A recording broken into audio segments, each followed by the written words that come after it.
Assalamualaikum warahmatullahi wabarakatuh. Alhamdulillah, kita bersyukur kepada Allah dan memuji Allah serta mengagungkan Allah atas segala nikmat dan rahmat yang ditebarkan kepada kita. Dan kita pada hari-hari terakhir dari bulan Rajab ini, kita dihadirkan dalam majlis yang mulia pada pagi hari ini. Mudah-mudahan niat dan amal kita diterima oleh Allah Subhanahu wa taala dan menjadi bekal akhirat kita. Amin Allahumma amin ya rabbal alamin. Ibu bapak rahimakumullah, di akhir pekan bulan Rajab ini ada baiknya kita mengkisahkan kisah Isra Mi'raj secara runtut agar kita sebagai muslim memiliki wawasan yang sangat cukup tentang Isra Mi'raj. Karena Isra Mi'raj Nabi adalah mukjizat Nabi yang besar dan mengandung banyak pelajaran dan pesan-pesan moral, yang mengandung pesan-pesan iman, dan di dalamnya terdapat kekuatan-kekuatan berhubungan dengan keislaman dan keimanan serta keyakinan. Karena itulah walaupun kejadian Isra Mi'raj hanya sekali terjadi di zaman Nabi, tetapi dia selalu relevan, dia selalu aktual, dia selalu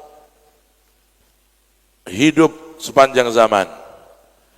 Sekarang kita di abad ke-15 Hijriyah ini, kita mengkisahkan Isra Mi'raj Kanjeng Nabi, dan kita mengambil dari kisah Isra Mi'raj beliau berbagai pelajaran, berbagai pesan, berbagai nasihat dan berbagai hikmah. Karena itulah Allah Subhanahu wa taala mengatakan dalam Al-Qur'an, linuriyahu min ayatina, agar kami menampakkan kepada Kanjeng Nabi tanda-tanda kebesaran kami. Salah satu tujuan Rasulullah diperjalankan dengan perjalanan yang akbar, salah satu maksud Kanjeng Nabi diajak jalan-jalan dalam sebuah perjalanan yang spektakuler adalah agar Nabi melihat tanda-tanda kebesaran Allah, agar Nabi melihat tanda-tanda keagungan Allah, agar Nabi melihat tanda-tanda kekuasaan Allah yang absolut, yang mutlak, yang tiada tanding, yang tiada duanya. Dan dengan melihat tanda-tanda kebesaran itu akan muncul dari Kanjeng Nabi Muhammad, Allahumma shalli ala Muhammad, yang di saat itu beliau sedang terpuruk, di saat itu beliau sedang sedih-sedihnya dalam hidup setelah ditinggal wafat istri beliau tercinta Khadijah Al-Kubra, setelah ditinggal oleh paman beliau pembela yang utama Abu Talib, setelah beliau dicampakkan oleh penghuni bumi, diusir dengan begitu sadis dari kota Taif yang beliau berharap ada suaka dan bantuan di sana. Ketika Rasulullah mengalami situasi buntu di bumi, dan ketika Rasulullah didera oleh godaan-godaan akan putus asa, Allah mengobati Kanjeng Nabi dengan obat yang hebat.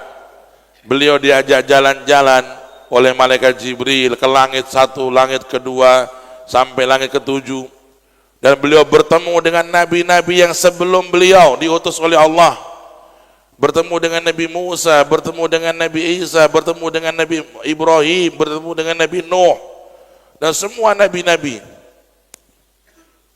Dalam perjalanan yang akbar ini Rasulullah mendapat keyakinan bahwa beliau bukan sembarang orang, beliau bukan sembarang Rasul, beliau Rasul yang paling dicintai Allah Subhanahu wa ta'ala.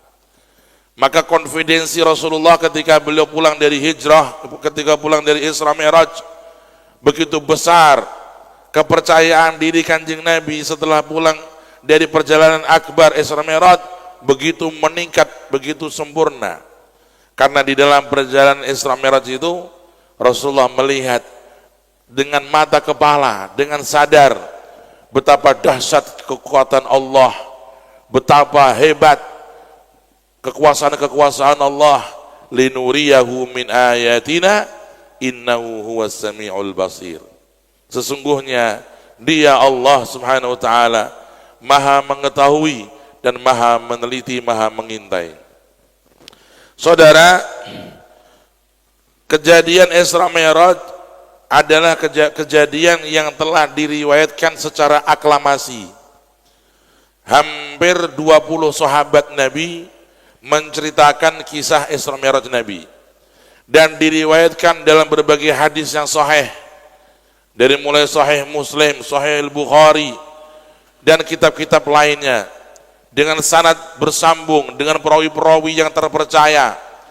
Kejadian Isra Mi'raj diriwayatkan dengan detail oleh para sahabat Nabi, dari lisan Nabi. Allahumma shalli ala Muhammad. Apalagi Al-Quran telah menyebutnya dalam suratul Isra, dan menyitir di dalam surah An-Najm tentang kejadian Mi'raj. Karena itulah para ulama memberikan satu warning, orang yang tidak mempercayai kejadian Isra Mi'raj yang dialami Nabi, maka termasuk orang yang imannya belum sah, imannya belum benar, karena dia mengingkari sesuatu yang telah disebutkan dalam Al-Quran. Secara umum, insya Allah kita termasuk orang-orang yang beriman. Alhamdulillah Rabbil Alamin. Akan tetapi seorang mukmin, seorang muslim hendaknya berusaha mengambil pelajaran dan pesan-pesan yang mulia dalam kejadian Isra Mi'raj ini. Akan kita ambil kisah-kisah ini sepenggal-sepenggal semampu kita, sesuai waktu yang kita miliki di majlis ini. Rasulullah bercerita, Allahumma shalli ala Muhammad, bahwasanya beliau di malam hari didatangi oleh malaikat Jibril sowan kepada beliau, mendatangi beliau dan mengatakan bahwasanya beliau diundang oleh Allah untuk bertemu dengan Allah. Maka Rasulullah mendapat sebuah berita kegembiraan, berita yang sangat menyenangkan. Adakah berita yang melebihi berita seseorang kepingin dirindukan oleh sang kekasihnya? Allah Subhanahu wa taala merindukan Rasulullah, diundang untuk bertemu Allah. Maka Rasulullah senang, bahagia. Rasulullah girang yang luar biasa. Sampai-sampai para ulama mengatakan, untuk Rasulullah malam yang terindah dalam hidup beliau adalah malam Isra Mi'raj. Kalau kita umatnya, umat Islam, umat Nabi, malam termulia malam apa? Malam apa? Malam Lailatul Qadar. Kita sebagai umat Nabi, buat kita malam termulia malam Lailatul Qadar. Karena di dalam malam itu nilai ibadah kita seperti 80 tahun lebih. Kita sholat sekali nilainya seperti sholat 80 tahun. Kita membaca Quran, satu juz seperti membaca Al-Quran 80 tahun lebih, satu juz setiap malam. Malam Lailatul Qadar yang kita akan mengejarnya nanti di bulan Ramadan. Semoga semua yang hadir panjang umur, bertemu dengan Ramadan, semangat ibadah dan taat, meraih Ramadan Lailatul Qadar. Amin Allahumma amin. Saudara-saudara, malam Lailatul Qadar dirindukan oleh umat Islam karena di malam yang mulia. Ada pula ulama yang mengatakan malam termulia adalah malam lahirnya Nabi, malam lahirnya Rasulullah, malam termulia bagi umat manusia. Kenapa? Karena dengan lahirnya Rasulullah maka menjadi cikal bakal lahirnya agama Islam, menjadi cikal bakal lahirnya Al-Quran, menjadi cikal bakal lahirnya iman kepada umat manusia. Dan dengan lahirnya Rasulullah maka tersampaikan risalahnya Allah kepada umat manusia. Fa lailatu wiladatihi, malam kelahirannya Nabi adalah sebaik-baik malam untuk umat manusia. menurut sebagian ulama. Tetapi untuk Rasulullah sendiri, bagi Kanjeng Nabi, malam termulia bukan malam lahir beliau. Malam yang terindah buat Rasulullah sendiri bukan malam Lailatul Qadar. Malam yang termulia, terindah, ternikmat, yang paling beliau bahagia di situ adalah malam ketika beliau Isra Mi'raj. Karena di malam itulah beliau mendapatkan satu keistimewaan yang tidak diraih oleh malaikat siapapun dan tidak pernah diraih oleh nabi siapapun, yaitu berjumpa dengan Allah Ta'ala, berjumpa dengan Khaliqus Samawat, berjumpa dengan sang pencipta jagat raya, yang mengatur semua kehidupan ini, Allah Subhanahu wa Ta'ala. Dan ini tidak diberikan oleh Allah kepada nabi manapun, tidak diberikan kepada malaikat siapapun, hanya Allah Subhanahu wa Ta'ala memberikannya kepada Kanjeng Rasul Sayyidina Maulana Muhammad sallallahu alaihi wasallam. Ayyuhal ikhwan, Rasulullah bercerita, beliau diajak ke sumur Zam-Zam, kemudian hati beliau dikeluarkan oleh malaikat dalam sebuah operasi yang singkat dan cepat, operasi yang suci, tanpa darah, tanpa berbagai luka. Rasulullah dikeluarkan hatinya setelah dibelah dadanya, kemudian dicuci dengan air Zam-Zam, kemudian hati beliau diisi dengan ilmu dan hikmah. Ilmu dan hikmah, ya. Dengan ilmu dan hikmah inilah hati Rasulullah mendapat kekuatan akan melihat hal-hal di langit, akan melihat hal-hal gaib. Karena melihat hal-hal yang di langit, hal-hal yang gaib itu bukan semua orang mampu, tidak semua orang bisa, ya. Karena ada orang yang kalau melihat hal-hal yang gaib dia takut, ada orang yang melihat hal-hal gaib dia kemudian pingsan, ya. Rasulullah akan melihat hal-hal yang terakbar dalam hal-hal gaib, maka perlu disiapkan hati beliau. Karena itulah diadakan operasi hati, diisi, ditambah oleh Allah melalui malaikat kekuatan hati beliau untuk menghadapi, untuk persiapan melihat hal-hal yang akbar, yang besar dalam perjalanan Isra Mi'raj. Kemudian Rasulullah selesai operasi hati, beliau diajak oleh Jibril untuk menaiki buraq. Dan buraq itu adalah kendaraan para nabi. Semua nabi kalau mau pergi naiknya buraq. Dia adalah makhluk surga yang disewa untuk ke bumi sementara. Jadi dia makhluk surgawi itu, buraq itu. Dia hidupnya di surga.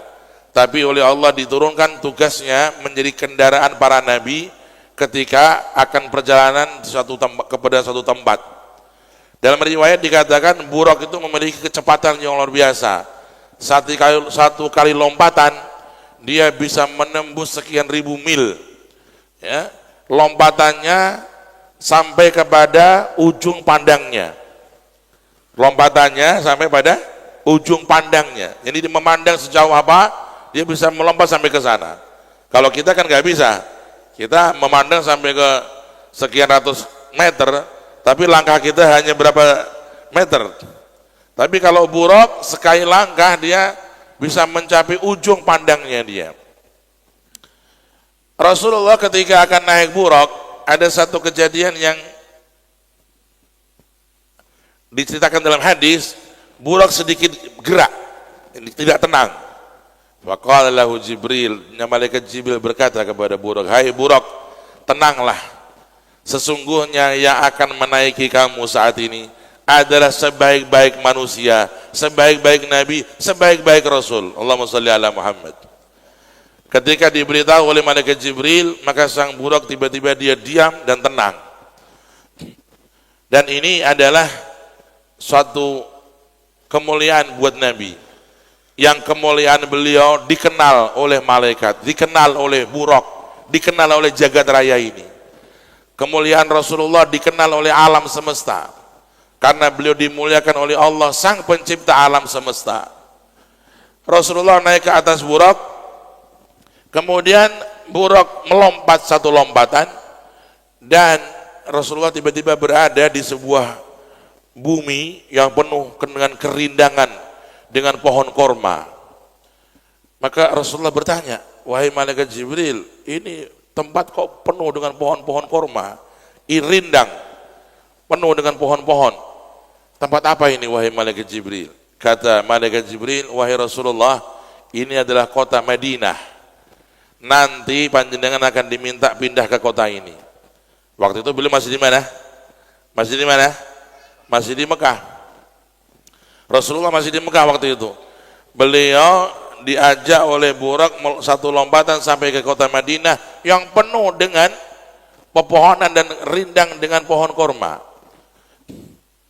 Ketika ditanya oleh Jibril, oleh Kanjeng Nabi, malaikat Jibril berkata, ini adalah Madinah ya Rasulullah, dan engkau nanti akan diminta oleh Allah untuk hijrah ke kota ini. Inzil fasalli rakaatain. Turunlah jenengan, silakan turun dan salat 2 rakaat.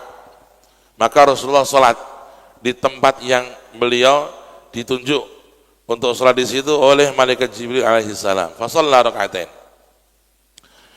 Dan ini salah satu isyarah orang kalau ingin bertempat di satu tempat atau ingin menempati satu rumah baru atau mungkin pindah kota, maka hendaknya jangan asal pindah, jangan asal kemauan syahwat dan nafsu belaka.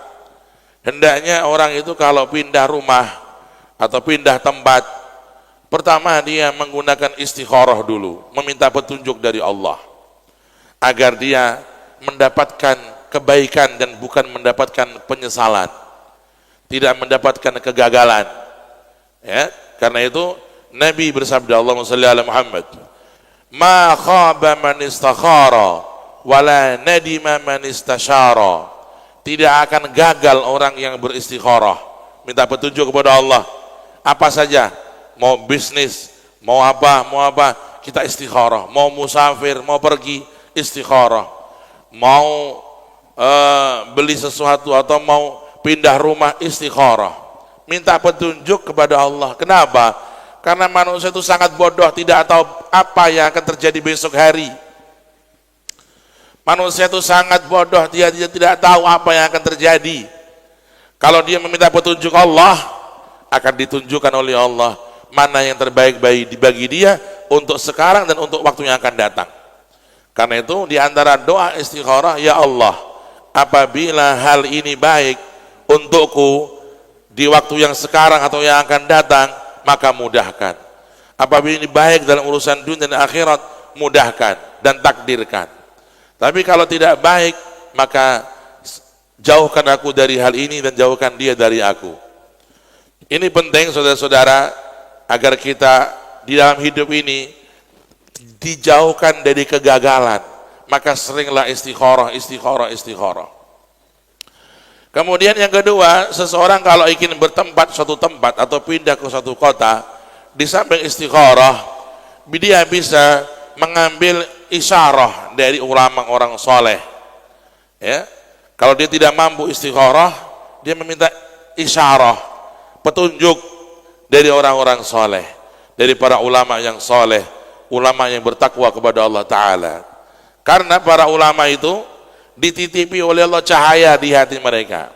Sebagaimana sabda Nabi, ittaqu farasatal mu'min fa innahu yanzuru binurillah. Ambillah nasihat dari hati orang yang mukmin, orang yang saleh.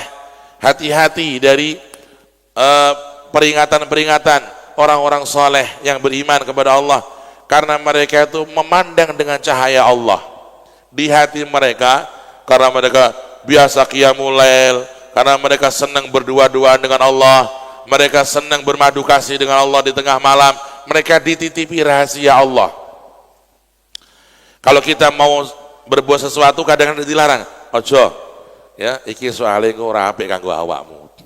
Ya, ternyata setelah kita manut terjadi sesuatu, alhamdulillah. Ya, umpamanya aku kayak ngelakoni, wah bahaya.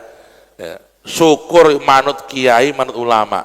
Dia dititipi oleh Allah sesuatu yang akan terjadi, akan datang, tapi dia nggak ngomong. Sebagai adabnya kepada Allah, sebagai sopan santunnya dia kepada Allah, dia nggak ngomong, hanya mengatakan ojo mbak lakoni, kok kurang apik, kuwi bakale kurang apik. Ya, dititipi oleh Allah rahasia yang akan terjadi, dia tahu. Ya, Kenapa? Karena mereka dititipi rahasia oleh Allah dari barokah senang berduaan dengan Allah, dengan salatnya, dengan tangisannya, dengan qiyamul lail. Ya, karena itu satu ulama ditanya oleh muridnya, "Ya ayyuhas syekh, ma balu ahlil qiyam ala wujuhihim nur?"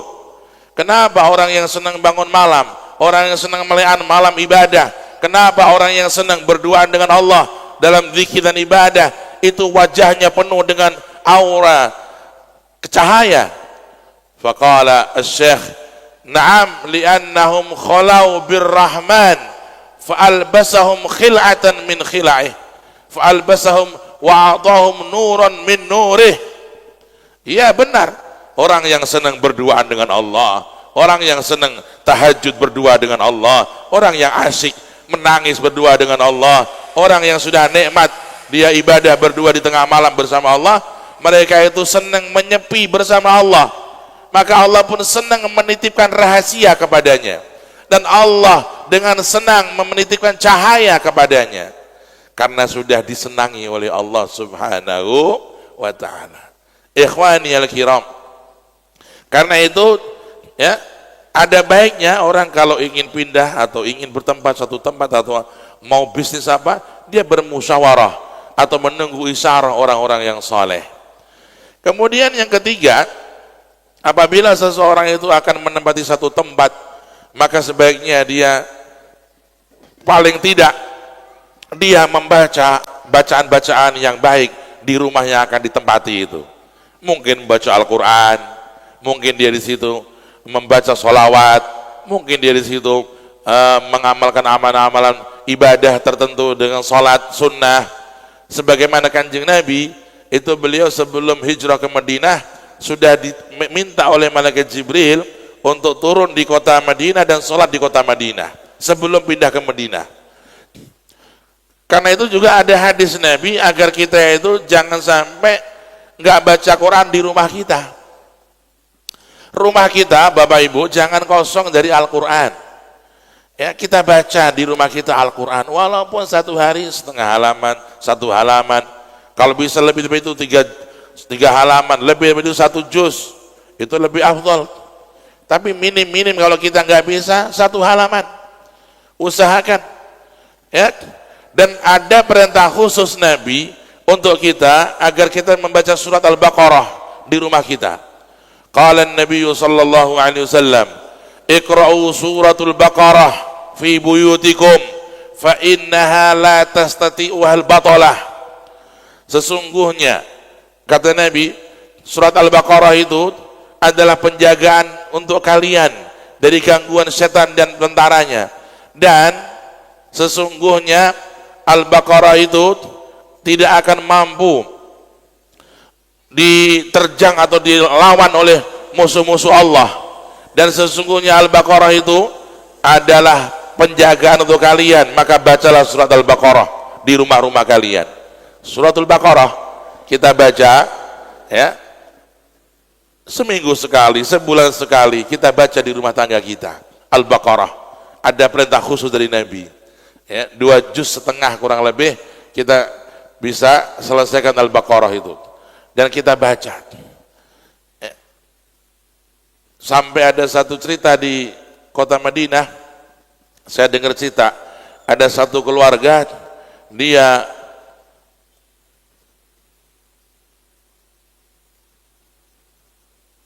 kedatangan tamu itu tiba-tiba minta maaf, nangis. Mereka heran, kenapa baru mau tamu kok tahu-tahu nangis.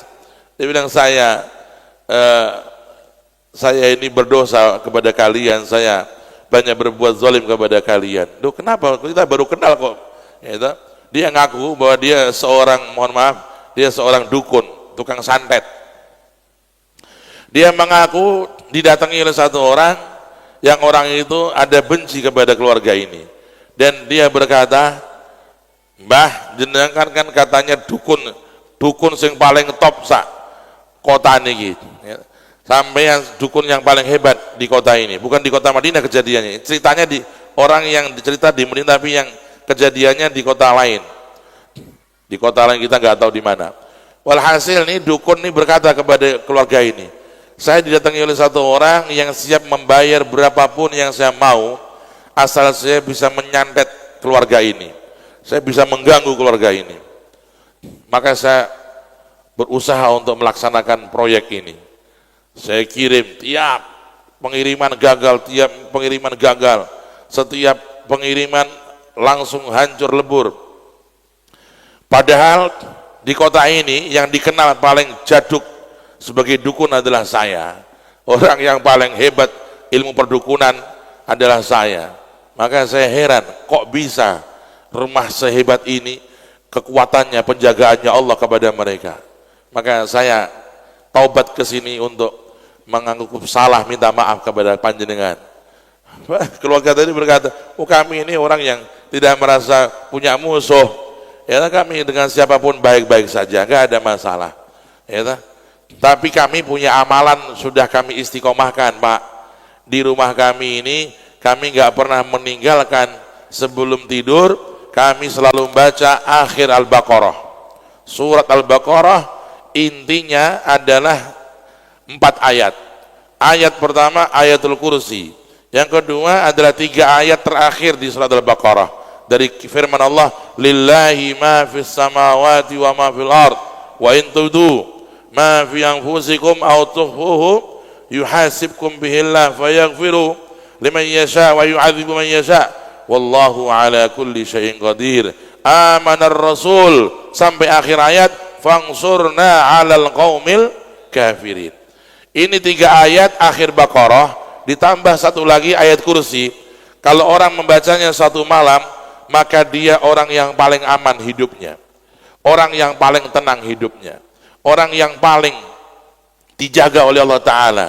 Sampai Nabi berkata, man qara'ahuma fi lailatin kafatah.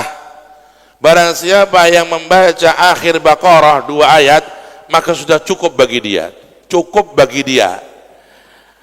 Maksud Nabi mengatakan cukup bagi dia itu apa? Para ulama berbeda pendapat. Ada yang mengatakan cukup bagi dia, yakni cukup bagi dia untuk penjagaan dia, menjaga dia dari segala keburukan dari makhluk-makhluk yang buruk. 2 ayat terakhir Al-Baqarah, senjata yang hebat untuk menjaga diri kita, keluarga kita, rumah tangga kita. Ya, anak-anak kita jangan sampai tidur nggak baca itu, bapak-bapak. Itu ajarkan anak-anak kita, putri kita, apalagi musim-musim libur gini. Ya, aja mereka main-main boleh, senang-senang boleh, tapi jangan hanya di masa libur mereka diajar senang-senang, tapi diajarkan sunnah-sunnah Rasul yang pokok. Sebelum tidur baca ayat ini, nak, ayo dibimbing sama bapak, ayo bareng-bareng, ya, bareng-bareng. Ini anak saya ini, ya, ini anak saya paling kecil. Kalau mau tidur saya panggil, ya, ayo baca bareng-bareng. Saya ngecek bacaan dia. Ya, ini 2 ayat Al-Baqarah. Keramat yang paling keramat, jangan ditinggalkan. Dan orang tua yang sayang anak-anaknya, jangan sampai anak-anaknya nggak hafal 2 ayat ini. Kalau bisa menghafalkannya dan mengetahui artinya, dan kalau mau tidur sesekali dipanggil, putraku, anakku, sudah kau baca akhir Baqarah 2 ayat? Ya, belum, bapak. Ayo baca sama bapak bareng. Ya, baca. Amanar Rasul, diulangi. Kalau ada yang salah dibenarkan. Itu namanya orang tua yang sayang kepada anaknya. Ya, dia mewariskan yang lebih mahal dari dunia dan seisinya. Ya, jadi kalau ma waritha ma nahala walidun liwaladihi afdhala min ilmin yuhdihi ilal huda wa yunajjihi minar roda.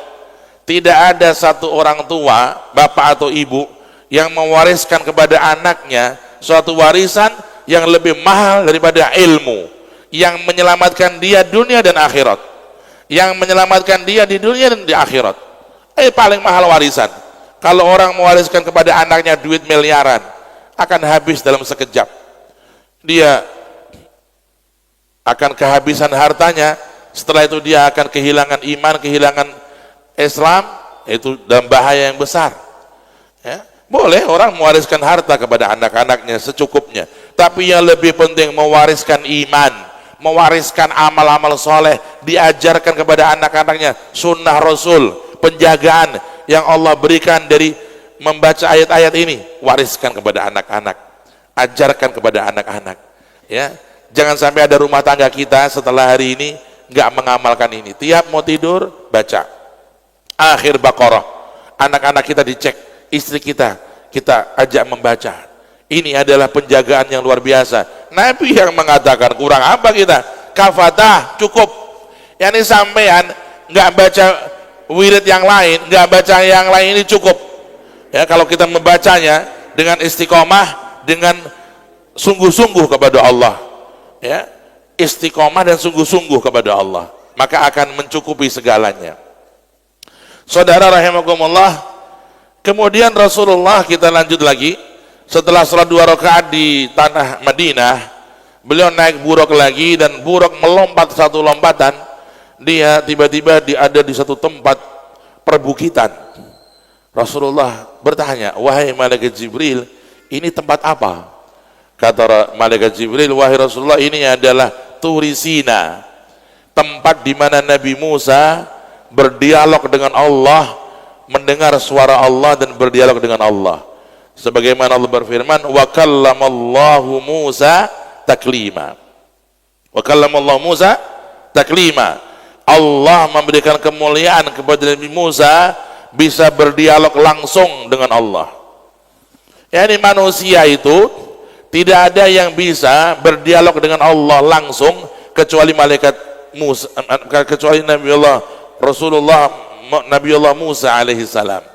Beliau yang dapat mukjizat tersebut. Karena itu Allah mengatakan dalam Al-Qur'an, "Wa ma kana li basharin an yukallimahu Allahu illa wahyan aw min wara'i hijab aw yuhiya ilaihi bi idnihi aw yursila rasulan fayuhiya bi idnihi ma yasha innahu aliyyun hakim." Tidak ada manusia yang mendapatkan izin dari Allah untuk bisa menerima atau bisa melihat Allah. Tidak ada. Mereka yang mendapat kemuliaan bisa mendengar suara Allah, Nabi Musa, tapi gak bisa ngelihat Allah, hanya mendengar suara Allah. Itu pun sudah mulia. Al-Kalim, Nabi Allah Musa mendengar suara Allah langsung. Ya, itu sudah kemuliaan yang dahsyat buat Nabi Musa. Ya, kalau kanjeng Nabi Sayyiduna Maulana Muhammad sallallahu alaihi wasallam, beliau mendapatkan makom dua-duanya. Beliau bisa berdialog dan bisa melihat langsung Allah Ta'ala. Karena itulah khususnya para nabi, walaupun mereka itu orang-orang semuanya orang-orang mulia, tapi mereka sendiri kelasnya tidak sama, berkelas. Rasulullah bisa berdialog dengan Allah dan bisa melihat Allah, diizinkan oleh Allah. Nabi Musa bisa mendengar suara Allah, tapi tidak bisa melihat Allah. Dan Nabi Musa pernah minta kepada Allah, Rabbi arini anzur ilaik. Rabbi arini anzur ilaik, ya Allah, berikan saya izin agar saya bisa melihat jenengan. Berikan saya izin. Qala lahu ta'ala, Allah berkata, lan tarani, ya Musa, kamu nggak bisa ngelihat saya. Ya, ini nggak dapat izin. Kalau Allah mau bisa, tapi Allah nggak ngizinin. Engkau nggak bisa ngelihat saya, wahai Musa. Dan kalimat nafinya pakai lan. Ya, lan ini berarti nggak bisa yang sulit, benar-benar sulit. Ya, beda dengan la. Ya, la taroni. Jadi nggak bisa, tapi kemungkinan bisa. Tapi kalau lan itu kemungkinannya sangat sulit. Lan taroni, kau nggak akan bisa ngelihat aku, wahai Musa. Tapi ada pendekatan, kata Allah. Kalau kamu kepingin melihat saya, kamu melihat ke gunung itu. Walakin indu ila jabal, in istaqarra makanahu fasawfa tarani. Falamma tajalla rabbul jabal ja'alahu dakka wa kharra Musa sa'iqa. Allah berkata, hai Musa, kalau engkau ingin melihat aku, coba dululah kau melihat gunung itu. Nanti kamu akan tahu. Nabi Musa melihat ke gunung, bukan sekedar gunung. Gunung itu sudah Allah jadikan tempat bertajalli. Allah sudah menurunkan nurnya di gunung itu. Ketika Allah bertajalli ke gunung itu, maka meledaklah gunung tersebut, meletus. Ketika gunung itu meletus, Nabi Allah Musa pingsan, nggak sadar diri. Maka setelah itu beliau sadar, nggak akan mampu melihat Allah karena nggak dapat izin dari Allah. Ya, karena itulah ya, Nabi Allah Musa, Nabi yang sangat mulia, beliau mendapat mukjizat bisa dialog dengan Allah langsung, tapi tidak bisa bertemu dengan Allah secara langsung. Itu khususiyah untuk Nabi Muhammad sallallahu alaihi wasallam.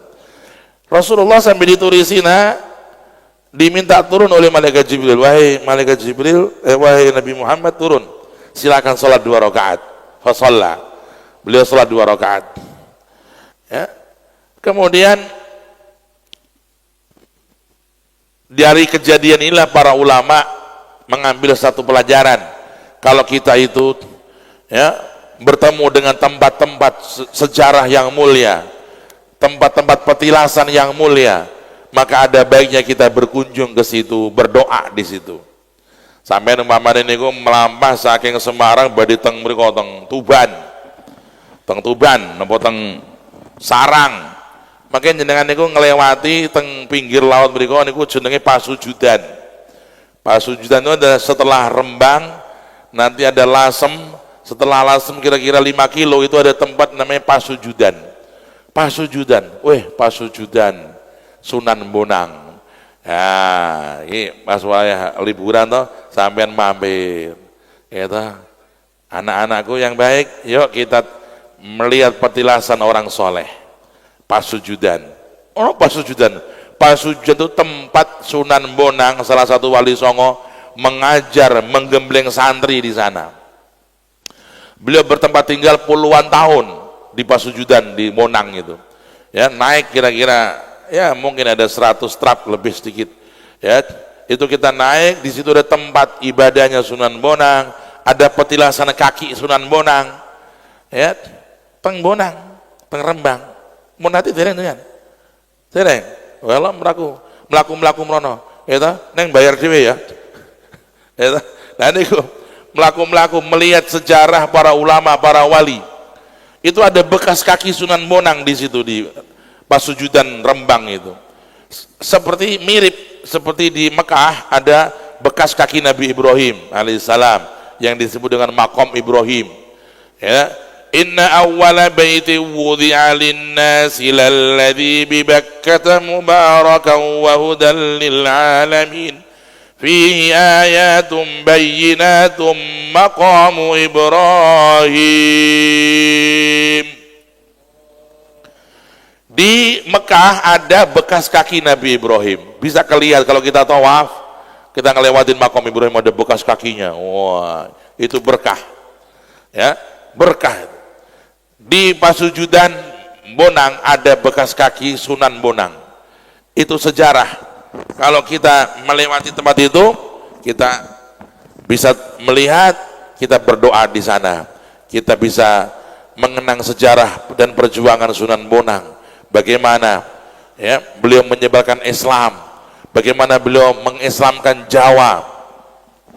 Yang di masa Sunan Bonang itulah Islam mencapai keemasannya. Yang dari Sunan Bonang itu dicetak santri-santri hebat. Sunan Kalijogo adalah murid daripada Sunan Bonang. Kemudian wali-wali yang lain itu adalah santrinya Sunan Bonang. Ini kalau kita ngelewati tempat-tempat yang mulia, mampir ono barokah nonggono iku ono barokah. Katanya mau cari barokah, mampir. Jangan kita mikir mall terus. Jangan kita mampirnya di warung kuliner terus. Bolehlah mampir ke kuliner, tapi kalau ketemu yang gini-gini ya diampiri senajan ya enggak selalu, sekali-sekali kita ziarah makom itu wali-wali atau petilasan-petilasan para wali. Ya. Kalau yang di Pasujudan itu hanya petilasan, karena makom Sunan Bonang di Tuban, di Jawa Timur. Ya, makom beliau di Tuban, tapi petilasan tempat beliau mengajar, tempat beliau berdakwah di Pasujutan Bonang itu, di Rembang itu. Dan ini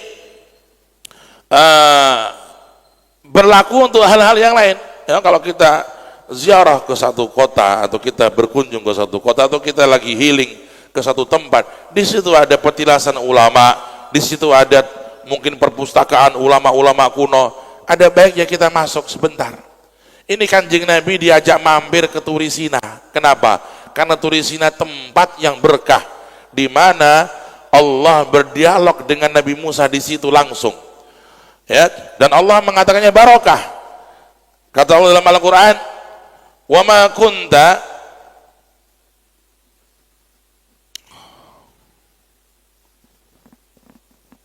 falamma ja'aha nudiya min syati'il wadil aiman fil buq'atil mubarakah. Allah mengatakan itu mubarakah. Falamma ja'aha nudiya, ketika Musa datang ke tempat Turisina, gunung di mana yang beliau tuju itu, beliau mendengar suara Allah, dan tempat itu dikatakan oleh Allah fil buq'atil mubarakah, di tempat yang diberkahi, fil buq'al mubarakah. Maka Nabi Allah Muhammad diajak mampir ke situ, diminta sholat di situ, dan beliau turun sholat 2 rakaat di situ. Kemudian lanjut dari Turisina, Nabi naik burak lagi, dan Rasulullah dengan satu lompatan burak sampai ke kuburan Nabi Allah Musa alaihissalam. Kuburan Nabi Musa. Sampai di kuburan Nabi Musa, Nabi cerita, saya waktu Isra Mi'raj mampir ke kuburan Nabi Musa, dan saya melihat Nabi Musa sedang sholat di alam kuburnya. Fara'aituhu yusolli fi qabrih. Ini nas tekstual hadis. Nabi nggak ngarang-ngarang, Nabi wahyu. Nabi kalau ngendika wahyu, nggak ada bohong sama sekali. Manusia paling jujur. Allahumma sholli ala Muhammad. Kata Rasulullah, aku melihat malam Isra Mi'raj ketika aku mampir ke makom Nabi Musa. Nabi Musa sedang sholat di alam kuburnya. Nih, ya perhatikan nih ilmu nih. Ya, orang ahli sunnah wal jamaah nih meyakini alam kubur itu ada kenikmatan dan ada siksaan. Tapi jangan dikira kenikmatan alam kubur itu makanan, bukan. Kenikmatan alam kubur adalah merupakan amalan-amalan ibadah. Ada orang yang senangnya di dunia itu sholat, maka diberi oleh Allah kenikmatan di alam kubur, dia sholat selalu. Ada orang yang dia di dunia senang baca Al-Quran, maka diberi Allah kenikmatan di alam kubur, nanti setelah dia masuk alam kubur, dia asik dengan Al-Qurannya, sehingga bacaan Quran itu menjadi gizi dan menjadi vitamin buat rohnya, dan dia merasa nikmat di sana dengan Quran itu. Karena itu di antara doa kita apa? Allahumma ja'alil Qur'ana lana fid dunya qarina wa fil qabri mu'nisa. Ya Allah, jadikan Al-Quran ini di dunia teman sejati, dan nanti di alam kubur dia sahabat yang menyenangkan. Sahabat yang menyenangkan. Kalau kita sudah di dunia ini senang berteman dengan Quran, kita lazimkan baca Quran satu juz, maka nanti Quran dengan senang dia akan menjadi sahabat yang menyenangkan di alam kubur kita. Amin Allahumma, amin Allahumma, amin ya rabbal alamin. Ayyuhal ikhwan, ini adalah satu akidah ahli sunnah wal jamaah. Jadi jangan kita punya akidah yang salah. Wis mati ya wis ben mati, rana manfaat itu. Ada kehidupan di alam kubur. Kita umat Islam diajarkan oleh Nabi meyakini ada kehidupan di alam kubur. Ada orang senang di alam kubur, ada yang tersiksa, ada yang nangis, ada yang ketawa di sana. Ya, semua tergantung amalnya. Karena itu saudara-saudara, mari kita menjadi orang yang cerdas untuk kita membangun ya tempat-tempat yang indah di alam kubur kita. Ya, bahasane wong niku senengane golek urip sing enak. Golek urip sing enak. Ya, tapi mikir kadang-kadang golek mati sing enak. Ya toh? Golek urip sing enak. Mikir mati sing enak iki piye carane? Dipikir. Oh, mati sing enak ya. Oh, mati kira sing enak. Ono mati sing enak, ono sing mati ora enak. Wong Kanjeng Nabi dawuh, Allahumma shalli ala Muhammad. Mustarihun wa mustarahun minhu. Rasul bersabda, ada orang meninggal dunia, dia merasa senang, orang lain kehilangan. Kata Nabi, ada orang meninggal dunia, semuanya nangis kehilangan. Karena apa? Dia orang yang baik, dia orang yang manfaat, dia orang yang penuh dengan karya-karya hebat bagi masyarakat dan umat. Ketika dia meninggal dunia, dia ketemu Allah, senang, dia menerima gaji, menerima upah. Orang yang meninggal dunia itu menerima upah, Pak. Kalau sampai akhir bulan, gitu, senang, gitu, senang, terima gaji akhir bulan. Bagi yang punya gaji bulanan, orang yang meninggal dunia, mukmin yang ahli amal soleh, dia mati senang. Ini wayahe nampa gaji. Wah, iki wayah kula nampa gaji niki mengki. Sedo seneng. Ya mutu yafrah. Ya farihan masrura. Niku mayit yang hebat kata Nabi, mustarih. Dia meninggal seneng, orang lain kehilangan. Ya Allah, wis ra ono maneh sing tak gondeli sapa meneh iki.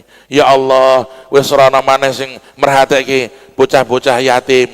Wis ora ana maneh sing merhatike pemuda-pemuda yang perlu hidayah, perlu didikan dan petunjuk, kehilangan. Hanya orang ya, ketika dia meninggal, orang lain kehilangan, dia merasa senang bertemu Allah, menerima gajinya, kenikmatan di alam kuburnya. Tapi ada orang dia meninggal dunia, kata Nabi, mustarahun minhu. Mustarahun minhu. Ya ini apa? Orang malah bilang apa? Alhamdulillah. Dia nangis ketemu Allah. Orang di kampungnya bilang alhamdulillah, wes aman. Aman kampung ini aman. Itu sandal kita aman. Loh kenapa? Tukang nyolong sandal. Itu.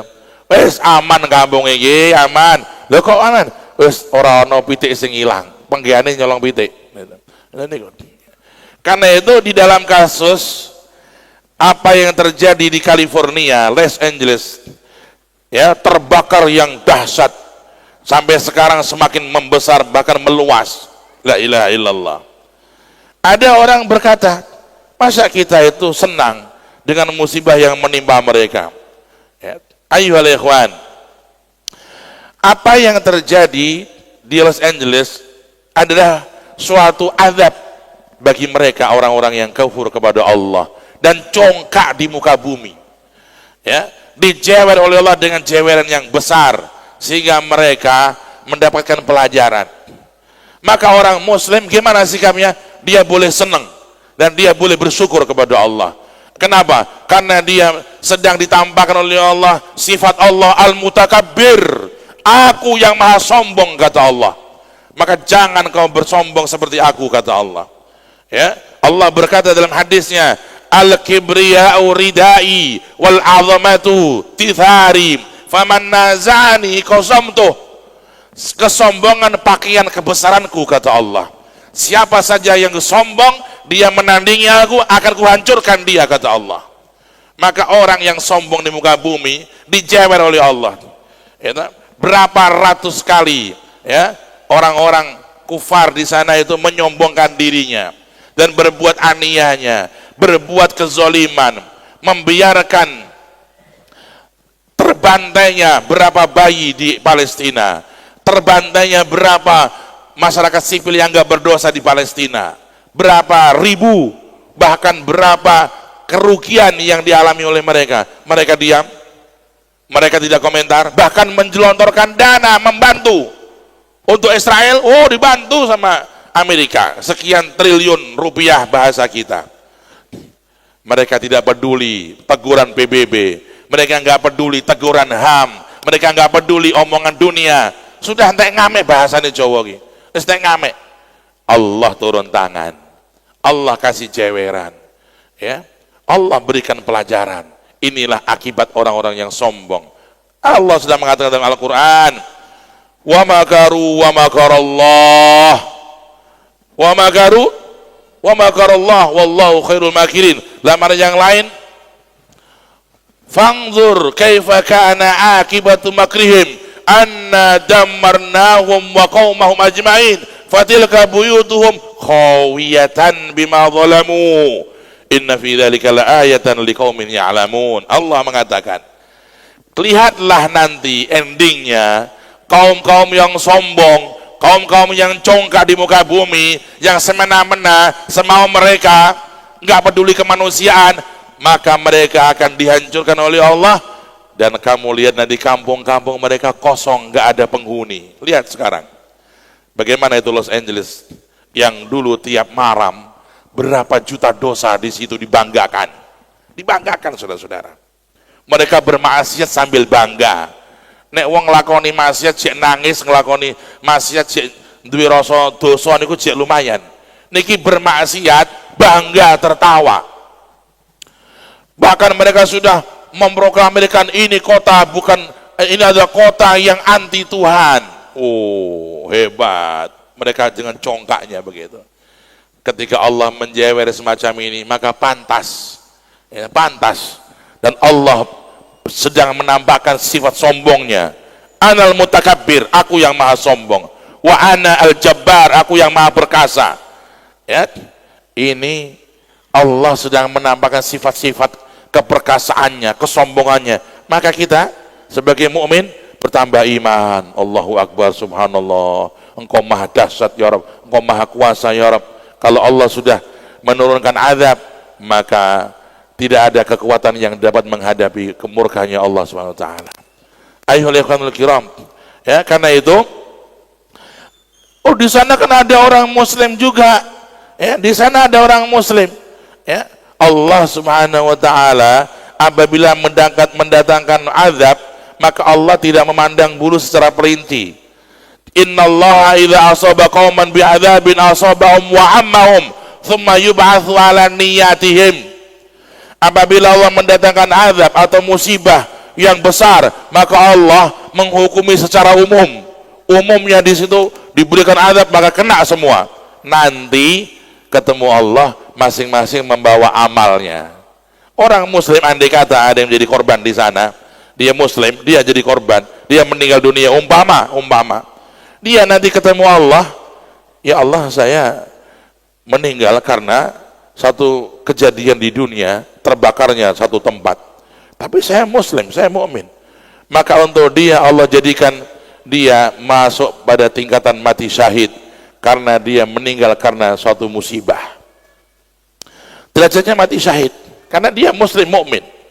Tapi di hukum dunia syariat umum, kalau Allah mendatangkan satu azab nggak pandang bulu. Seperti di Indonesia, kalau kita ini oleh Allah didatangkan musibah, ya kena semua. Mau muslim nggak muslim, mau ahli ibadah nggak ahli ibadah, kena. Kenapa? Karena al-bala'u ya'um. Kaidahnya, kalau Allah sudah mendatangkan musibah, maka Allah datangkan rata, kena semua. Hanya nanti kepada Allah nilainya beda-beda. Yang ahli ibadah ketemu Allah, dia dengan sabar, dengan ridho, dengan taubat, dia dapat pahala, dapat surga. Tapi orang yang dia itu dengan malah marah kepada Allah, marah dia mursal kepada Allah, menantang-nantang Allah, dia mendapatkan azab dan siksa di neraka. Jadi ya, kita menghadapi situasi hari-hari ini, Allah sedang menampakkan ya bagaimana Allah sedang menampakkan kekuasaannya yang begitu dahsyat. Ya, dan hari-hari ini kaum muslimin sedang senang, kita bersyukur kepada Allah, ikut senang ya dengan lengsernya diktator dunia abad ini yang paling mengerikan, ada Bashar al-Assad, dienyahkan oleh Allah dari Syria, ya, kota yang dulu penuh dengan ulama, penuh dengan ilmu, penuh dengan kesolehan, dihancur leburkan oleh tingkah laku Bashar al-Assad, menangkap ulama semaunya, menyiksa mereka dengan siksaan yang tidak masuk akal manusia. La ilaha illallah. Dihenyahkan oleh Allah, dipermalukan, dan dia kabur ke Moskow. Belum selesai itu, kebakaran di California. Setelah itu Allah berikan kemenangan di Gaza, kaum muslimin di Palestina mendapatkan kehidupan yang mulai berangsur normal dengan adanya perdamaian. Karena perdamaian, Pak, kalau sudah terjadi di Gaza, artinya Yahudi Zionis kalah dan Muslimin menang. Karena mereka itu maunya menghabisi semuanya, akan dihabisi semua. Mereka itu manusia pembunuh berdarah dingin. Netanyahu itu Fir'aun abad ini. Dia kepingin membunuh, membasmi semua orang di Palestina itu. Kalau dia bisa.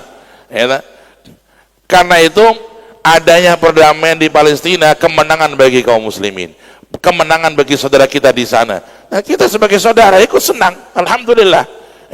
Kita dianjurkan untuk ikut senang dengan senangnya saudara kita, ya, yang mendapat nikmat dari Allah Subhanahu wa taala. Ikhwani al-kiram, kembali kepada tadi, ya, Rasulullah di makom Nabi Musa, beliau diminta turun oleh malaikat, inzil ya Rasul, turun wahai Rasulullah, salatlah di makomnya, di kuburan Nabi Musa. Nabi Allah Muhammad salat di kuburan Nabi Musa. Saya ulangi, Nabi Musa itu sudah dikubur, sudah sedok. Nabi Muhammad Isra Mi'raj mampir ke sana, diminta oleh malaikat Jibril suruh turun salat 2 rakaat di kuburan Nabi Musa.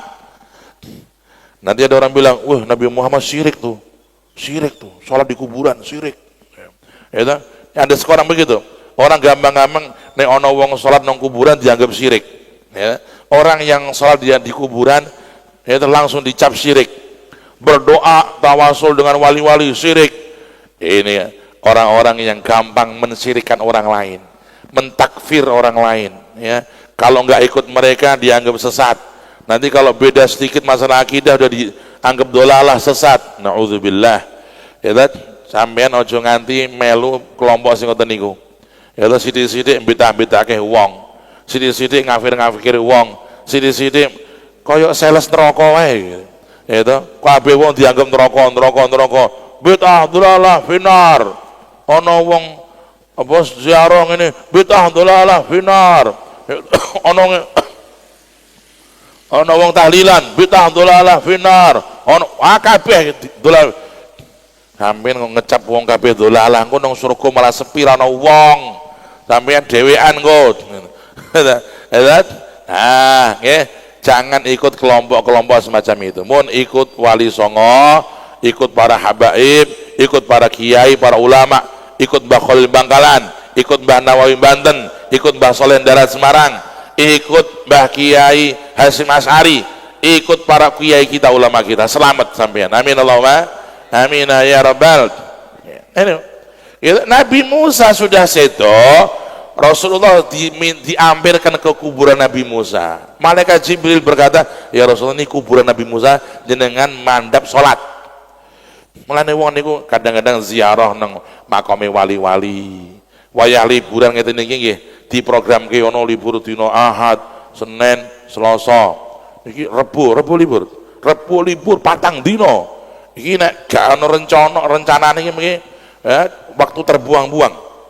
Ya, hari pertama anaknya diajak ziarah, sing durung tahu ziarah Mbah Soleh Darat, ziarah teng Mbah Soleh Darat, maca tahlil, maca yasin, ben ono kontak kalih walini Allah. Istrinya diajak mungkin yang lebih agak jauh ke Nyat Nyono ziarah. Itu ziarah teng Nyat Nyono enak. Niku nek bengi malah enak, Pak. Sampe ziarah teng Nyat Nyono jam 12, jam 11 niku enak. Sejuk, adem, ziarah sak jam maca yasin tahlil, terus sampean minta nang kono kuliner 3 jam. Ziarahe sak jam, kulinernya 3 jam. Apa ora mantep kuwi. Itu ya kulinere ono sing panas-panas niku, wah, gitu. Kula riyen kadang-kadang mriko ngajak santri-santri gitu. Itu niku enak, gitu. Ziarah, baca sejarah wali beliau, anak kita biar kenal ilo nang waline Allah, ya. Awake dhewe iki lho, ya, urip wali ki wis sedo kira-kira wis 600 tahun, awake dhewe ziarah mrene golek barokah. Kenapa kita kok jauh-jauh ke sini ziarah beliau? Karena beliau kekasihnya Allah, dicintai Allah. Maka kita ziarah beliau dapat barokahnya. Gitu. Orang yang dicintai Allah nggak akan pernah padam namanya. Orang yang dicintai Allah nggak akan pernah terhapus namanya. namanya diukir di hati orang yang beriman. Innalladzina amanu wa amilus solihat sayaj'alu lahumur rahmanu wudda. Orang yang beriman, beramal soleh, bertakwa, dia hamba soleh, kata Allah, akan aku ukir nama mereka di hati orang-orang yang beriman. Sampean boten nate panggil Wali Songo, tapi di hati Anda ada cinta Wali Songo. Anda nggak pernah ketemu Kiai Hasyim Asy'ari, tapi di hati Anda ada cinta kepada Mbah Hasyim Asy'ari. Anda nggak pernah sezaman dengan Mbah Kiai Khalil, Mbah Soleh Darat Semarang, tapi Anda ada cinta, penghormatan kepada mereka-mereka itu. Siapa yang menulis? Allah. Siapa yang mengukir nama mereka di hati kita? Allah.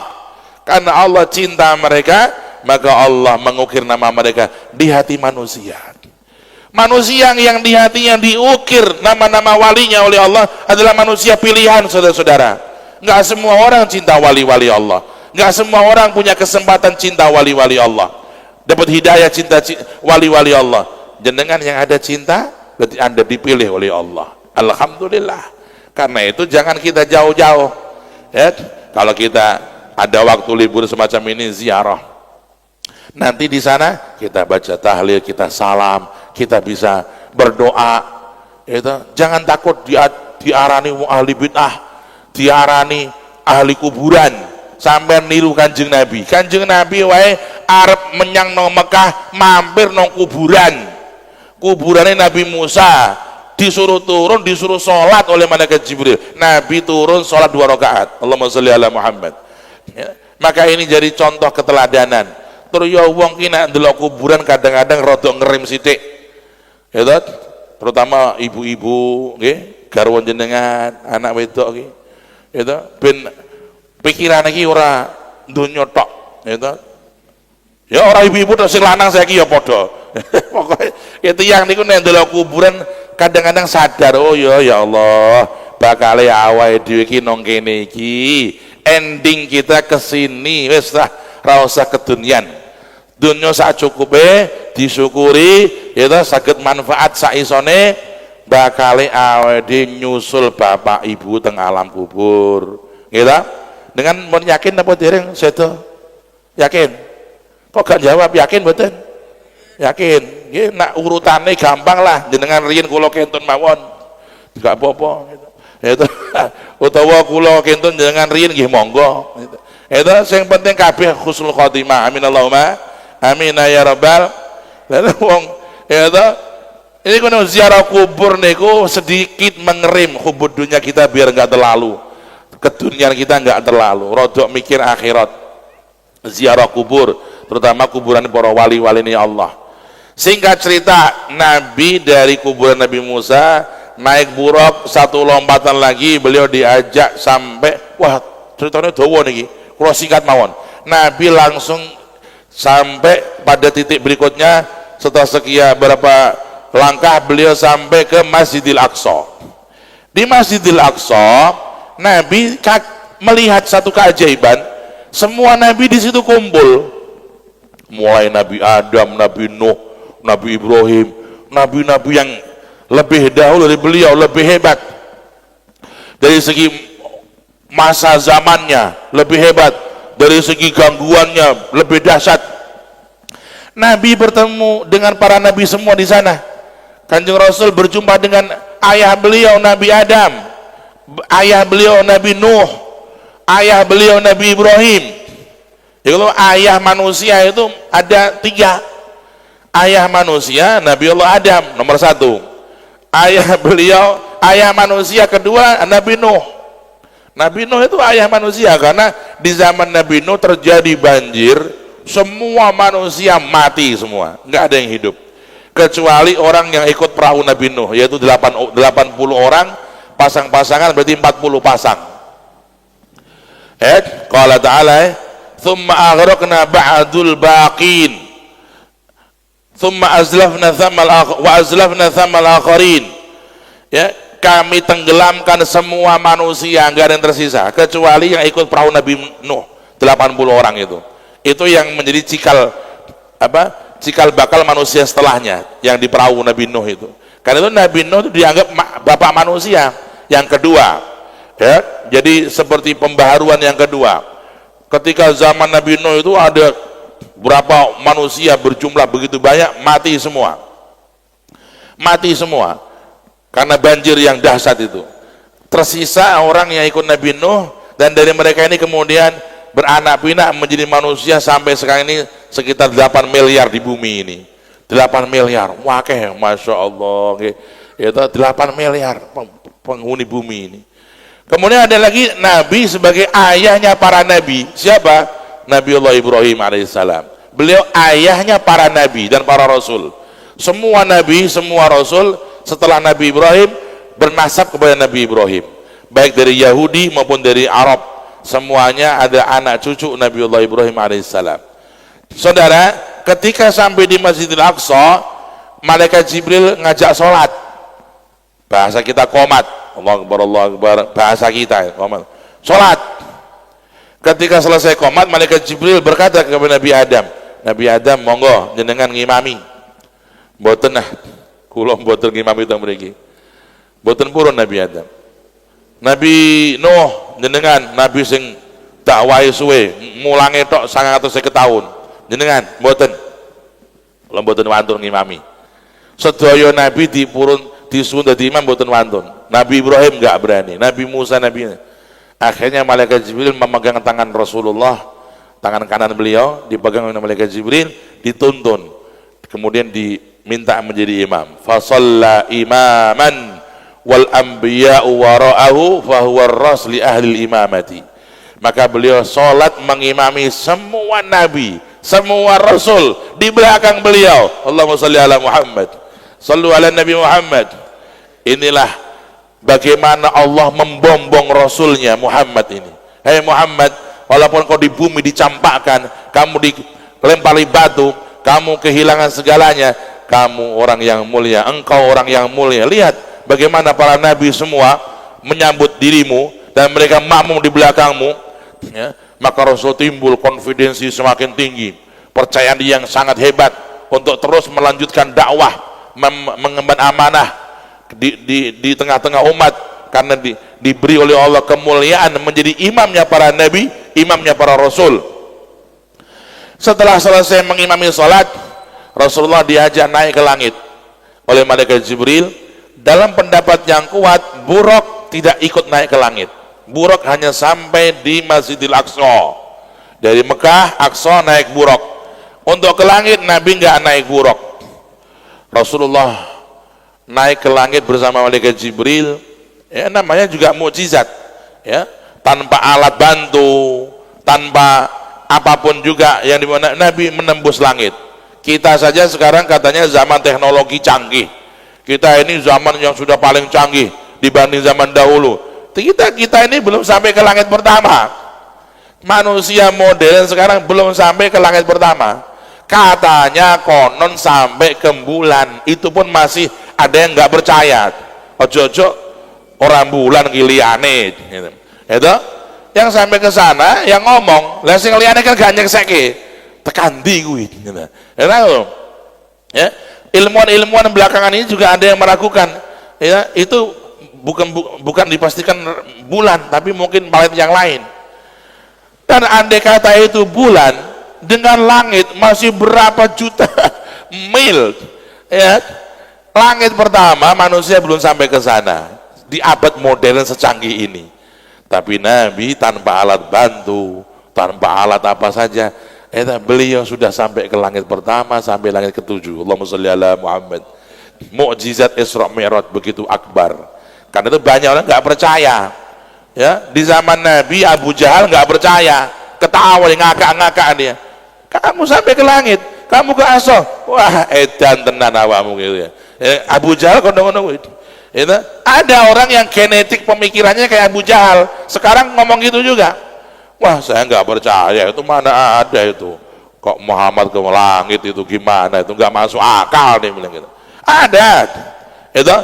Apalagi kalau ilmuwan semi barat, itu ilmuwan yang semi sekuler, ilmuwan atau sarjana yang rodok anda meniku ateisme, wah gak percaya, ya. Karena itulah Isra Mi'raj ini termasuk ujian iman. Orang yang iman yakin Al-Quran cerita, Nabi cerita, ya kita yakin walaupun kita nggak ngelihat. Karena salah satu iman yang sempurna yu'minuna bil ghaib, beriman kepada hal gaib. Kita percaya katanya ada surga, pernah lihat? Enggak. Tapi Quran cerita, Nabi cerita, ya kita iman. Itulah iman sejati.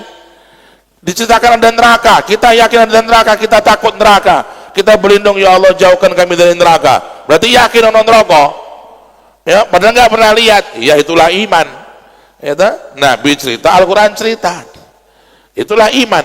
Maka bersyukurlah ketika menjadi orang yang beriman. Karena ada orang ilmuwan, pakar, nggak percaya itu kehidupan akhirat, itu nggak percaya dia. Isra Mi'raj nggak percaya juga dia. Segala yang nggak logis dia nggak percaya, karena dia nggak menuhankan Allah, dia menuhankan akalnya dia. Buat dia Tuhan adalah akal. Kalau masuk akal saya terima, kalau nggak masuk akal saya nggak terima. Oh dia bukan menuhankan Allah, dia menuhankan akal. Allah punya hak absolut di luar akal. Nabi Ibrahim secara akal dibakar mati, Pak. Ya, Nabi Ibrahim secara logika dilempar ke api setengah jam habis sudah. Tapi Nabi Ibrahim diberi mukjizat di luar akal, dibakar 40 hari nggak terbakar. 40 hari, Pak, bukan sehari 2 hari, 40 hari dibakar oleh Namrud. Nabi Ibrahim merasakan anceles, wadem koyo AC 16 derajat. Kuni bardan wasalaman ala Ibrahim.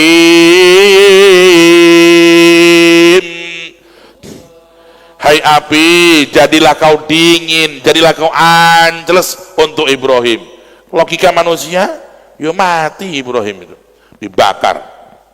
Tapi Allah mau nggak terbakar, merasa dingin, adem, anceles. Kenapa? Allah punya sistem kun fayakun. Begitu, Pak.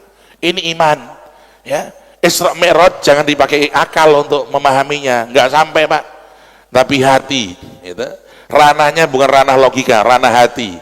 Oh, ini Al-Quran cerita, Nabi cerita, ulama-ulama cerita. Saya yakin, sami'na wa ata'na. Won niku. Rasulullah ke langit, ada langit ketujuh, naik lagi Sidratul Muntaha. Setiap langit ada kisah-kisahnya, masih panjang. Cik Sowi, ini tak cerita kabeh ku tekan sore ku. Itu mun cukup mawon nggih. Kapan-kapan ngaji melih. Amin Allahumma. Amin ya rabbal. Yang penting ngaji sithik-sithik, paham saged diamalke. Nggih, amin Allahumma. Amin ya rabbal. Yang ngaji teng mriki sithik-sithik paham ke diamalke ya Allah. Ya qiyamul lail dan didandani, tangi wengi dilatih ya. Ayo kita musim liburan nih, jangan sekedar anak kita seneng ke dunia, tapi kenalkan ulama, ziarah wali-wali, ya biar kenal sejarah-sejarah ulama, sambil mereka disenangkan urusan dunia seperlunya, dan dididik agamanya, imannya, ya, dididik akidahnya, ahli sunnah wal jamaahnya, supaya mereka dijaga oleh Allah dan menjadi aset kita di akhirat nanti di surganya Allah. Amin Allahumma amin ya rabbal alamin. Amin. Ada penanya tadi, bagaimana hadis Nabi yang mengatakan semua bumi adalah tempat sholat kecuali kuburan dan kamar mandi. Pertama, hadis ini, orang yang belajar agama, terutama seperti kita ya, masih pemula, dilarang menyimpulkan hadis dengan dirinya sendiri. Jadi sampeyan kula niku mboten pareng ngaji hadis langsung terus menyimpulkan sendiri langsung, nggak boleh. Kita setelah baca hadis, untuk mengetahui maksud hadis ini harus membaca penjelasan ulama, karena ulama itu sudah mengumpulkan semua hadis dalam satu tema. Itu semua hadis dikumpulkan, katakan ada 40 hadis, ini yang kontradiksi, ini yang nggak kontradiksi, ini yang sanadnya lemah, ini yang palsu, ini yang mereka sudah lebih paham. Jadi kita jangan membaca satu hadis lalu kita jadikan bahan renungan, pertimbangkan. Kita bukan ahlinya, ya. Karena itu kita boleh membaca hadis yang sifatnya nasihat, boleh. Hadis-hadis sifatnya kisah-kisah, boleh. Tapi kalau hadis yang berdengan dengan hukum, masyarakat awam seperti kita tidak boleh mengambil kesimpulan dari satu hadis, dua hadis saja, nggak boleh. Ya, nanti akan menyebabkan dia tersesat. Ya, dia hendaknya mengikuti fatwa ulama yang sudah dikeluarkan. Ya, itu Imam Syafi'i dan Syafi'iyah sudah menggabung semua hadis tentang sholat di kuburan ini, sudah dihafal oleh Imam Syafi'i dan para ulama. Mereka kasih kesimpulan, orang sholat di alam kubur, bukan, sholat di kuburan, ya, ada beda antara alam kubur dengan kuburan. Sholat di kuburan itu hukumnya boleh, tapi kurang afdol, tapi boleh, ya, bukan haram dan bukan syirik. Apalagi kok syirik, haram aja enggak, gitu, sampai disyirikan, wah itu kelebihan, kebablasan itu, ya. Jadi hukumnya dalam madzhab Syafi'i, orang sholat umpamane iki ana kuburane Mbah Nyat Nyono, sampean ziarah teng mriku to, sampean sholatnya untuk Allah, bukan untuk Mbah Nyat Nyono, tapi tempat sholatnya kuburannya Mbah Nyat Nyono, tidak apa-apa, sholatnya di situ boleh. Boleh, hukumnya makruh atau khilaful aula, kurang afdol, tapi boleh, ya. Mungkin hujan deras mau pergi ke masjid susah, ya sholat di itu tempat makamnya Mbah Nyat Nyono yang agak bawah itu kan luas juga, dia sholat di situ, hukumnya boleh tapi kurang afdol, ya, bukan haram dan tidak dikatakan syirik sama sekali. Karena kita sholat lillahi ta'ala, usolli fardhu lillahi, masa ana usolli li Mbah Nyat Nyono, ya ora ana wong gendeng kentir kuwi, ya ta. Kita sholat menghadap tembok, apa kita sholat kepada tembok? Kan enggak. Usolli fardhu dzuhri lillahi ta'ala, ora ana usolli lil tembok, ya ora ana, wong goblok begitu, ya ta. Malah sing rada sing lucu ki ya wong sing sujud bareng ngegolke bola kae, malah ngadepi nang gawang ki piye, sujud syukur langsung mlayu sujud madhep nang gawang, usolli sujud lil gawang lillahi ta'ala, tapi malah lucu kuwi, ya, sujud tuh menghadap kiblat, ya, depannya tembok ya boleh, depannya apa saja boleh, ya. Ono wong sujud nang ngarep iki gambar patung, dia enggak sujud kepada patung, dia sholat kepada Allah, sholatnya lillahi ta'ala, tapi kebetulan tembok yang depannya itu ada patungnya, itu boleh. Wong dia enggak sholat kepada patung, tapi kurang afdol, karena bisa mengganggu kekhusyuan dia, bisa mengganggu ketenangan batinnya dia, kurang afdol saja. Nah, itu penting, ya. Tapi kalau dikatakan ini haram, enggak, bukan madzhab Syafi'i, itu madzhabnya yang ngaku salaf itu loh, salafiyah apa itu, ya. Kita itu ahli sunnah jamaah Syafi'iyah, madzhabnya jelas, ikut Imam Syafi'i, ikut madzhab 4, kita selamat dunia akhirat. Amin Allahumma amin ya rabbal alamin. Kalau sholat di kamar mandi ini ada, makanya memang orang belajar perlu guru. Banyak ulama mengartikan hammam itu kamar mandi, tapi yang dimaksud hammam bukan kamar mandi seperti kita, kamar mandi yang bentuknya permandian. Nopo? Kolam renang, ya, permandian umum, kolam renang, itu namanya dalam bahasa Arab hammam. Memang orang Indonesia sering mengartikan hammam kamar mandi, tapi bukan kamar mandi yang di rumah kita, itu bukan, ya. Yang dimaksud hammam ay al-makanul ghusl al-wasi', tempat mandi yang luas, kolam renang, permandian umum. Orang yang sholat di permandian umum hukumnya boleh, tapi kurang afdol. Sampai nek arep sholat bersiram teng pundi permandian apa sing kene sing cedhak ndi permandian, ya to, siwara, siblar apa siwara, teng pundi niku Ungaran, ana sing mlaku tuwa ngono iku apa, Semirang, itu Semirang niku kula nate sejarah lan kula mboten bakal baleni neh, mlakune waduh kula jek kuru wae kesel iki lemu tambah pol iki kok. Niku sumirang niku to. Ya mlampah tekan air terjun niku masyaallah kali santri-santri kula diprank gitu. Kiai diprank santrine. Wanu Mbah bagus nih Mbah, air terjunnya bagus Mbah. Tak lakoni masyaallah keringetan gobios kula. Ya ta. Nah niku tiyang nek salat teng permandian umum sah tapi kurang afdol. Sing paling afdol ya teng daleme napa teng masjid niku luwih afdol. Nek di permandian kurang afdol, tapi sah enggak haram. Ditakutkan kenapa kurang afdol? Kurang khusyuk, kurang tenang karena di tempat umum. Ya, ada orang teriak-teriak, ada orang macam-macam, ada orang lagi heporia dia ada mengekspresikan senangnya, kita nggak bisa khusyuk dengan baik. Ya, disitulah kemakruhannya. Wallahu a'lam bissawab. Subhanakallahumma bihamdika asyhadu an la ilaha illa anta astaghfiruka wa atubu ilaik. Wa sallallahu ala sayyidina Muhammad wa alihi wasallam walhamdulillahi rabbil alamin.